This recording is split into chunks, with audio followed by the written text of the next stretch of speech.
അപ്പം നല്ല അടാറ് ടേസ്റ്റുള്ള ഒരു സൂപ്പർ പെട്ടെന്ന് തന്നെ ഉണ്ടാക്കാൻ പറ്റുന്ന ഒരു കടലക്കറി കാണിച്ചു തരട്ടെ. അപ്പോൾ ഞാനിത് തലേന്ന് രാത്രി കുതിർത്തിയിട്ടുള്ള കടലയാണ്. അപ്പോൾ ഇത് ഞാൻ ഇന്നലെ രാത്രി ഉറങ്ങാൻ പോകുമ്പോൾ കുതിർത്തിയതാണ്. എന്നിട്ട് ഞാനിത് ഇന്ന് രാവിലെ എടുത്തതാണ്. ഒരു 7 മണിയൊക്കെ ആകുമ്പോൾ എടുത്തിട്ടുണ്ട്. ഇന്നലെ രാത്രി ഒരു 10 മണിക്ക് കുതിർത്തിയതാണ്. അപ്പോൾ അത് നല്ലോണം കഴുകിയിട്ട് ഞാനതിലേക്ക് ഉപ്പും കുറച്ച് മഞ്ഞൾപ്പൊടിയും ഇട്ട് നന്നായിട്ടൊന്ന് മിക്സ് ആക്കിയിട്ട് ഇത് അടച്ച് വെച്ചൊന്ന് വേവിക്കാൻ വെക്കുകയാണ്. ശേഷം ഞാനൊരു പാൻ അടുപ്പത്ത് വെച്ചിട്ട് തേങ്ങ നന്നായിട്ടൊന്ന് വറുത്തെടുക്കുകയാണ്. ഒരിത്തിരി എണ്ണ നമുക്ക് ഒഴിച്ചു കൊടുക്കാം, അതൊന്ന് പറ്റാതിരിക്കാൻ വേണ്ടിയിട്ട്. അധികം ഒന്നും ഒഴിച്ചു കൊടുക്കേണ്ട ആവശ്യമില്ല. അപ്പോൾ നല്ലോണം ഒന്ന് കുറച്ച് വാടി വന്ന ടൈമിൽ അതും ചെറിയുള്ളിയും കൂടെ തണിയാൻ വേണ്ടി മാറ്റി വയ്ക്കാം.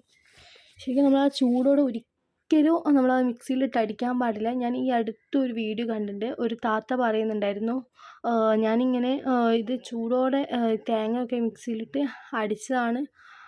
തേങ്ങയല്ല തോന്നുന്നു, തക്കാളി ഉള്ളിയും വഴറ്റിയിട്ട് അങ്ങനെ എന്തോ ചൂടോടെ ഉള്ളത് അടിച്ചതായിരുന്നു. അപ്പാടെ ആ ഹീറ്റ് കൊണ്ട് മിക്സി അപ്പാടെ പൊട്ടിത്തെറിക്കുകയും ചെയ്തിട്ട് അവരുടെ കൈയും കാലും മുഖമൊക്കെ കാണേണ്ടതായിരുന്നു. ശരിക്കും അതിപ്പോൾ മാറി വരുന്നേ ഉള്ളൂ. അത്രയ്ക്കും ഭയങ്കര ഒരു അപകടം പിടിച്ചൊരു സംഭവമാണ്. അതുകൊണ്ട് എല്ലാവരും ഭയങ്കര ജാഗ്രത ആയിരിക്കുക. ഒരിക്കലും ചൂടോട്ടിട്ട് അടിക്കാൻ പാടില്ല.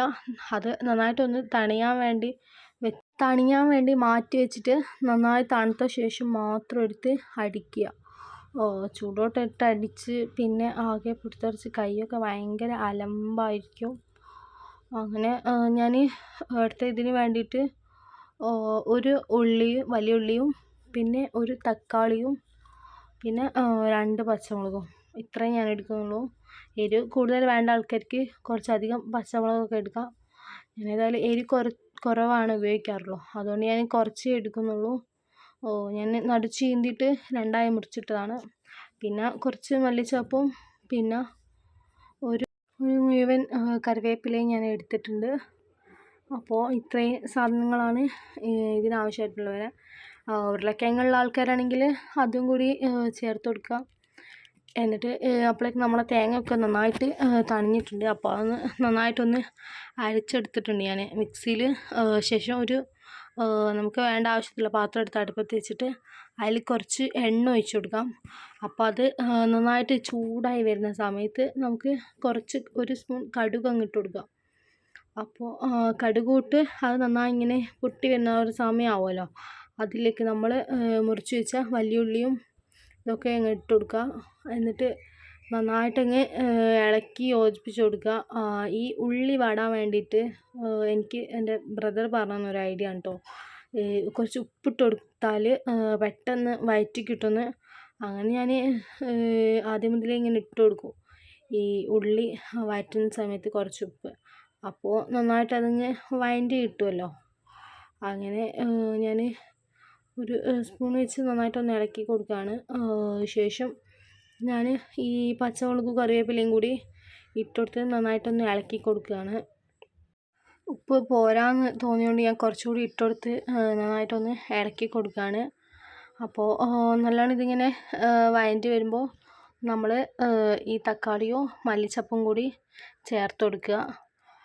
അതും കൂടെ ചേർത്ത് നന്നായിട്ട് വഴറ്റുക. അപ്പോൾ അധികം കരിഞ്ഞു പോകാതെ ശ്രദ്ധിക്കുക. അതിനുശേഷം ഒരു 1 സ്പൂൺ മഞ്ഞൾപ്പൊടിയും 1/2 സ്പൂണ് മുളകിൻ്റെ പൊടിയും കൂടെ ഇട്ടിട്ട് പിന്നെ 1 സ്പൂൺ ചിക്കൻ മസാല പൊടിയാണ് ഇട്ട് കൊടുക്കുന്നത്. അതും കൂടെ ഇട്ട് നന്നായിട്ട് ഇളക്കി യോജിപ്പിക്കുക. അധികം ഞാനിതിൽ വെള്ളമൊന്നും ഒഴിക്കുന്നില്ല. അപ്പോൾ ഇതോടെ തന്നെ നന്നായിട്ടൊന്ന് ഇളക്കി കൊടുക്കുക. അപ്പോഴേക്ക് നമ്മുടെ കടല വെന്തിട്ടുണ്ടാവും. അത് നമുക്ക് എടുത്ത് വയ്ക്കുക. അപ്പോൾ ഇതിലേക്ക് ഞാൻ ഒരിത്തിരി വെള്ളം ഒഴിച്ച് കൊടുത്തിട്ടേ ഉള്ളൂ. ശേഷം ഞാൻ നമ്മൾ ഈ അരച്ച് വെച്ച തേങ്ങ ഉണ്ടല്ലോ അതന്നെ അങ്ങ് ഒഴിച്ച് കൊടുക്കുകയാണ്. അപ്പോൾ അതും ഒഴിച്ച് നന്നായിട്ട് മിക്സ് ചെയ്ത് യോജിപ്പിക്കുക. പിന്നെ നമുക്ക് ആവശ്യത്തിന് കുറച്ചുകൂടി വെള്ളം ഒഴിക്കണമെങ്കിൽ കുറച്ചുകൂടി ഒഴിക്കുക. നീര് നല്ലോണം വേണ്ട ആൾക്കാരാണെങ്കിൽ കുറച്ചുകൂടി വെള്ളമൊക്കെ ഒഴിച്ച് ശേഷം നമ്മൾ ഈ വെന്ത കടല ഉണ്ടല്ലോ അതും കൂടി അങ്ങ് ചേർത്ത് കൊടുക്കുക. ലാസ്റ്റ് നമുക്ക് ഈ മുറിച്ച് വെച്ച മല്ലിച്ചപ്പും കൂടെ ഉണ്ടല്ലോ അതുകൂടെ ഇതിൻ്റെ മുകളിൽ ഇട്ട് കൊടുക്കുക. ശരിക്കും ഭയങ്കര ടേസ്റ്റാണ്. ഞാൻ ആദ്യമായിട്ടാണ് ഇങ്ങനെ ഒന്ന് വെച്ച് നോക്കിയത്.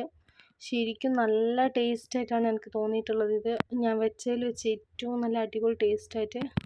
അപ്പോൾ നിങ്ങളൊന്ന് ഒരു പ്രാവശ്യം ഒന്ന് ട്രൈ ചെയ്ത് നോക്കുക, എന്നിട്ട് ഫീഡ്ബാക്ക് അറിയിക്കുക.